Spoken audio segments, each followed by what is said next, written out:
I never imagined that my life would take such a dramatic turn.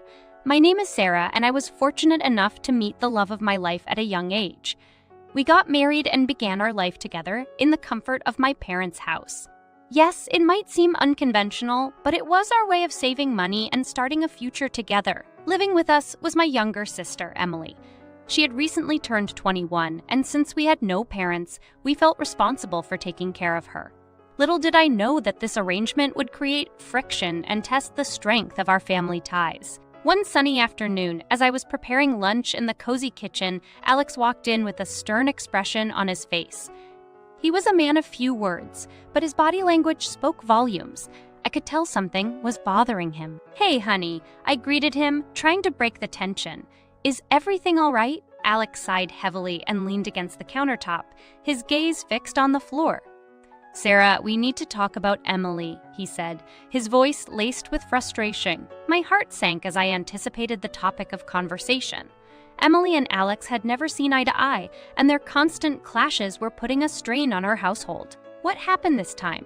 I asked, bracing myself for the answer. "She's becoming unbearable, Sarah," Alex replied, his voice tinged with irritation. "I can't stand her living under the same roof with us. We need to find a way to make her leave." I stared at him, taken aback by the intensity of his words. I understood that their relationship was strained, but the idea of asking Emily to leave seemed cruel and heartless. She was family, and families stuck together through thick and thin. "But Alex," I pleaded, my voice filled with concern. "She's just a young girl who needs our support. We can't turn our backs on her." He turned to face me, his eyes blazing with frustration. "Sarah, I know she's your sister, but she's driving me insane. We can't have a happy marriage with her around. It's time she starts taking responsibility for her own life." Tears welled up in my eyes as I grappled with the weight of his words. I loved Alex, but I couldn't bear the thought of abandoning my sister, especially when she needed us the most. "I can't just ask her to leave, Alex," I said, my voice trembling. "We made a promise to take care of her, and I won't break that promise. We need to find a way to work things out." He looked at me, his features softening slightly as he realized the pain in my eyes. After a moment of silence, he let out a sigh and nodded. "Okay, Sarah," he said, his voice softer now. "We'll try to find a way, but something needs to change. For the sake of our marriage and our sanity." I reached out and grabbed his hand, offering a small smile. "Thank you, Alex. I know it won't be easy, but we'll find a solution. We always do." Little did I know that the challenges ahead would test our resolve and push us to our limits. Our promising beginning would soon be overshadowed by darkness, forcing us to confront the demons within our own home. My husband Alex had always been a challenging person to deal with. His irascible nature made it difficult for him to get along with others, especially Emily. They seemed to clash at every opportunity, and it made our household feel like a battlefield. One evening, as the sun dipped below the horizon, casting a warm glow through the living room windows, tension hung in the air like an invisible veil. Emily and Alex were in the midst of yet another heated argument, their voices rising with each passing second. I stood in the doorway, my heart sinking at the sight before me. It seemed as though their differences had reached a breaking point, and I desperately wanted to find a way to bridge the gap. "Emily, please," I pleaded, my voice tinged with concern. "Try to understand where Alex is coming." She crossed her arms defiantly, her eyes burning with frustration. "I am an adult, Sarah. I shouldn't have to live by his rules. I can make my own decisions." Alex, standing with his arms folded, couldn't contain his anger any longer. "You're acting like a child, Emily," he snapped. "Living under our roof means respecting our boundaries and abiding by our rules. But I'm not a child," Emily retorted, her voice trembling with a mix of anger and hurt. "I deserve some freedom and independence." I stepped forward, trying to mediate the situation. "We all need to find a way to coexist peacefully," I said, my voice calm but filled with determination. "Emily, I understand your desire for independence, but we also need to respect Alex's concerns." Emily's eyes filled with tears, and she looked at me, her voice cracking. "Sarah, you don't understand. It feels like I'm suffocating in this house. I love you, but I can't live like this anymore." The weight of her words settled heavily on my shoulders. I loved both my sister and my husband, but finding a balance between their conflicting needs seemed impossible.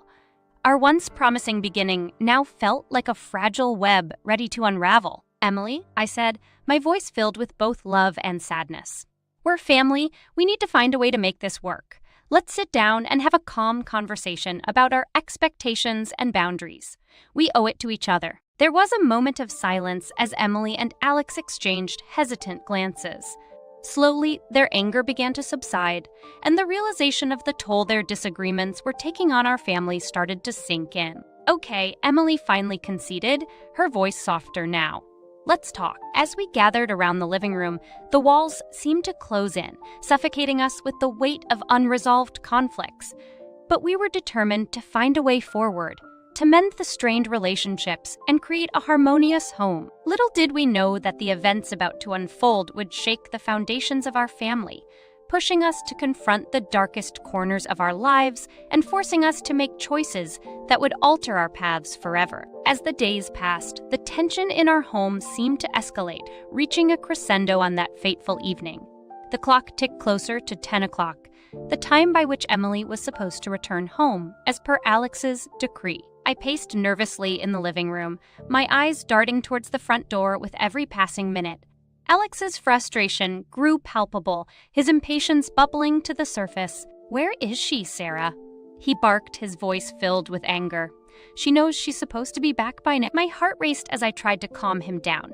"She's probably just running late, Alex," I offered, my voice filled with concern. "Let's give her some more time." He clenched his fists, his jaw tight with resentment. "No, this has gone on for too long," he growled. "She needs to learn her lesson." I watched helplessly as he stormed towards the front door, determination etched across his face.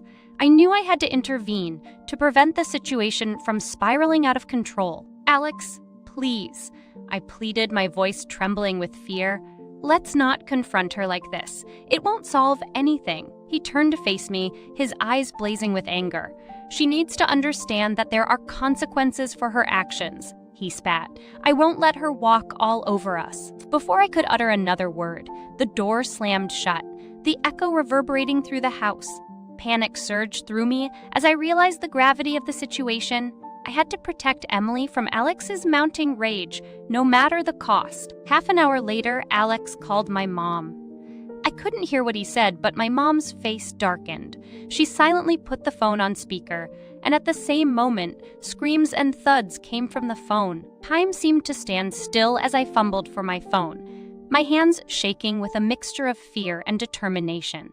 With trembling fingers, I dialed the emergency number, my voice quivering as I gave them our address and the urgency of the situation. "Please," I implored, tears streaming down my face. "You need to come quickly. My husband, he's out of control." The voice on the other end reassured me, promising help was on the way. But the minutes that followed felt like an eternity, my heart pounding in my chest as I anxiously awaited their arrival. Finally, the sound of sirens pierced through the night, the flashing lights casting an eerie glow on our quiet suburban street. Relief washed over me as I realized that help had arrived, that Emily would be safe. As I stood on the porch, my gaze fixed on the approaching police cars, I couldn't help but feel a sense of guilt. Guilt for not being able to protect Emily from the storm that had engulfed our lives. Guilt for allowing the situation to escalate to this point. But deep down, I knew that I had made the right choice. The choice to put Emily's safety above all else, to break the cycle of violence and protect our family from the darkness that threatened to consume us. Little did I know that this would be the turning point. The moment that shattered the illusions of a promising beginning and forced us to confront the harsh reality that lay beneath the surface. The battle for our family's well-being had just begun, and we were about to face challenges that would test our strength, resilience, and love in ways we never could have imagined. The aftermath of that tumultuous night left our family reeling, with emotions running high and a lingering sense of unease in the air. The repercussions of Alex's explosive outburst reverberated through the walls of our once peaceful home. Confrontation. A few hours after the chaos had subsided, my phone rang and I anxiously answered, hoping to hear Emily's voice on the other end. It was her. The tremor in her voice was unmistakable. "Ask Sarah," she stammered, her words punctuated by shallow breaths. "I need to tell you what happened." My heart sank and I held my breath, preparing myself for the painful truth that awaited. Alex, he stormed into the house where I was staying, Emily continued, her voice filled with both fear and anger. He started yelling at everyone, blaming me for not coming home on time. And then, he attacked me, Sarah, with his fists. My hand flew to my mouth in horror, tears streaming down my face. The reality of the abuse Emily had endured struck me like a physical blow. How could the man I loved become a monster capable of such violence? "Oh, Emily," I whispered, my voice choked with emotion. "I'm so sorry you had to go through that. I should have protected you." She sniffled on the other end of the line, her voice shaking. "It's not your fault, Sarah. None of us could have predicted this. Just promise me you'll stay safe." My mind raced with conflicting emotions, but a newfound resolve surged within me. No longer would I be a passive bystander. It was time to take control of our lives and ensure our safety. "I promise, Emily," I vowed, my voice filled with determination. "We will get through this together. I won't let anyone hurt us anymore." And with those words, a flicker of hope ignited within me.